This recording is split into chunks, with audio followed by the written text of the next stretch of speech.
Okay, so let's dive into Jack's training so we can stay consistent at home.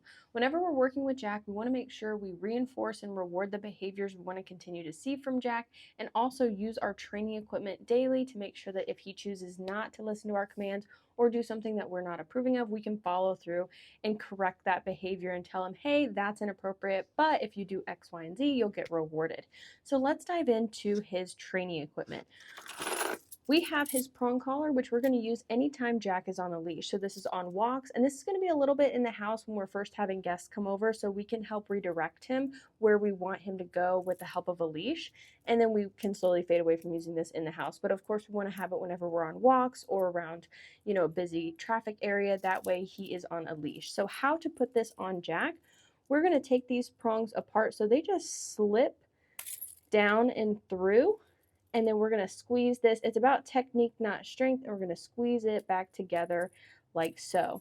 When we attach the leash to this collar, we're going to attach it to the D-ring, the one that swivels. We want the swivel ring, and when we use this, we want to use a pop and release motion, not a pull and hold, but a pop and release. Do not attach the collar to the O-ring, just the swivel one. So to use this collar, we're going to go over the example of the heel command. So when you tell Jack to heel, heel means walk next to us on a loose leash on the left-hand side. If he is not walking next to us, we're going to tell him no. We're going to mark the incorrect behavior with a verbal cue saying no, follow through with a little pop and release of the leash, and then we're going to tell him the cue again, heel. Now, when he fixes himself and he does a good job, good heel, we're going to praise and reward that. So when he is doing a really good job and walking next to us, we can tell him good heel and give him verbal praise, but it's also important to use treats as a reward for Jack since he is really food motivated. So we're going to say good heel and reward with a treat. That's how we're going to use the prong collar, mark the incorrect behavior with a no, follow through with a quick pop, and then give him the command again to do the behavior that you're after. Now let's go over his remote collar. So to turn the collar on, we have the red dot here, and we have the matching red dot on the collar. So we're going to touch these two together, and you're going to see a green light flash. That's going to let you know that the collar's on, charged, and ready to go. You want to put this collar on Jack first thing in the morning, and it comes off last thing at night.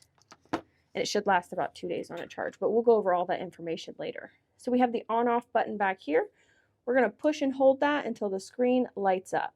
Now we're going to focus on this black S button. That's the button we're going to use for Jack. So let's go over the heel command again.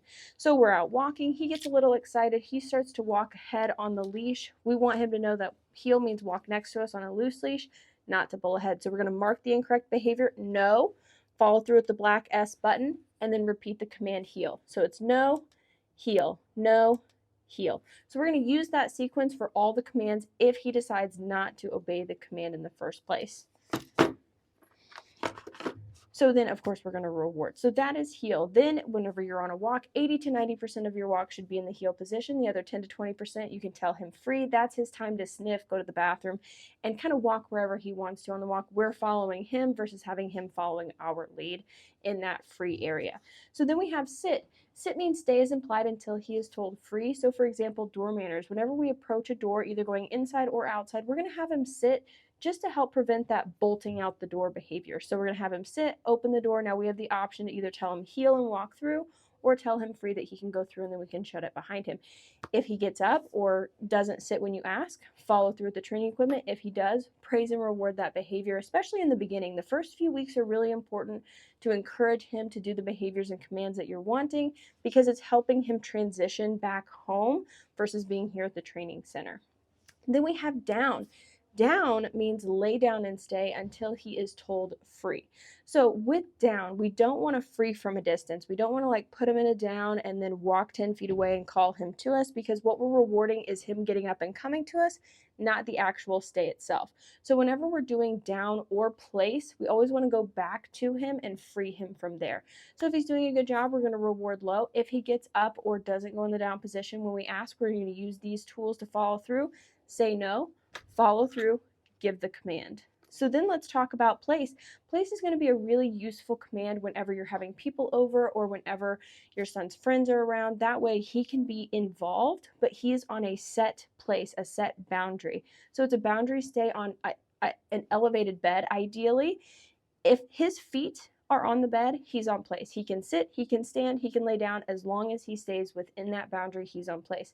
If he hops off, no, follow through, tell him place, get him back on the bed. The first few times you practice this, have a leash on him in the house just in case you need to redirect him back to the bed. And then when we reward, we put the treats on the bed. Good place. We always go back to him while he's in the command, either place or down, and then tell him free. We don't free from a distance. So now let's talk about come when called. So whenever we're practicing this, we want to make it as realistic as possible. So we're going to let him free to be distracted and sniff, and then we're going to call him to us, because that's going to be the most realistic time that we need him to come to us, is when he's free, not when he's sitting and waiting for his next command. So we're going to release him. Ideally, you would have a leash on him, either a 30 to 50 foot long leash. That way, if he chooses to be extra distracted, we have the ability to reel him in, especially if you're in an open area that doesn't have a fence. Always have a safety net when you're practicing with Jack. So he's out sniffing, you call him, Jack, come. Good boy. As he comes to you, you're going to praise and back up to invite him into your space, have him sit and reward. We want to reward this command every single time, especially in the beginning, because we want him to know that that reward history is always going to be there. So we build a reward history by rewarding a behavior over and over again. So Jack has a positive association with doing that behavior. So make sure you reward when he comes to you when you call. If he chooses not to, no, follow through, call him again. And when he does come to you, you still reward, because the follow through and the correction happened out there. We are still the fun zone. We never call him to us to correct him. It is always a positive thing to come into our space. And then we have leave it. Leave it means don't grab that. So practice with dogs, safe foods, drop it on the floor, tell him leave it. If he does, great, praise and reward that. If he goes for it, leave it. Follow through with the equipment again and practice with a leash on the first few times. That way you can redirect him if needed. And with redirecting, I just mean use the leash to guide him in a different spot or different scenario. So those are Jack's commands. You want to reward the behaviors you want to continue to see. Those are going to increase that rate of behavior. The more we reward, the more we're going to see it. We also want to use these tools every day to follow through and correct the behaviors we don't want to see. You will see a decrease in those unwanted behaviors. So that's how we're going to follow through with all of our training with Jack. Have fun, stay consistent. Now we're going to show you Jack's commands.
Down.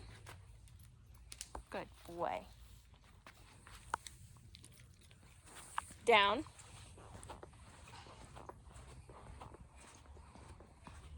Good, down.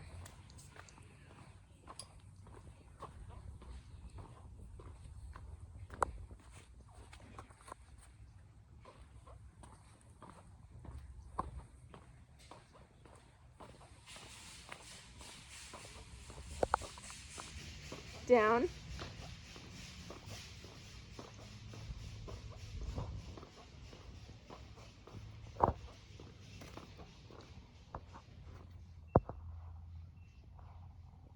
Good, down.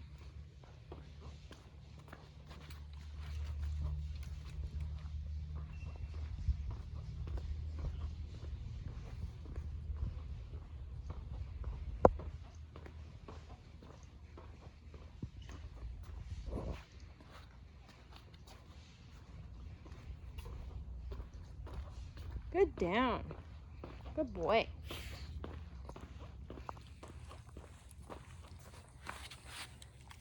Down. Free. Good boy.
Okay, so let's go over the other features of Jack's remote collar. So we know how to turn the collar on. I'm going to set this off to the side. So now let's turn the collar off. So at the end of the day, you're going to take this off of Jack and you're going to turn the collar off. Red means off, green means on. This collar should last about 2 days on a charge as long as you turn it off at night. And then it should only take a few hours to charge. So the on-off button, we're going to push and hold that. and then we push and hold it to turn it back on. So we talked about the black S button, but now let's talk about the red S button. So this is a boost feature. It is going to increase whatever level is on the screen by 20. So it is going to go up to 40. So when would we need this? For emergencies only. Let's say we're practicing with Jack and all of a sudden he takes off for the road. And we're like, Jack, no, come. And he sees something, it's really interesting. He is running and now he's put himself in a dangerous position. That's when we would use the boost feature, because let's say he's chasing something that's really interesting for him. His adrenaline is pumping up here. Level 20 only hits right here, but level 40 should match that, snap him out of it, and get him back to reality and listening to our command. So that is, again, for emergencies only. We have not needed this feature for Jack, but you have it just in case you need it. Then we have this button over here.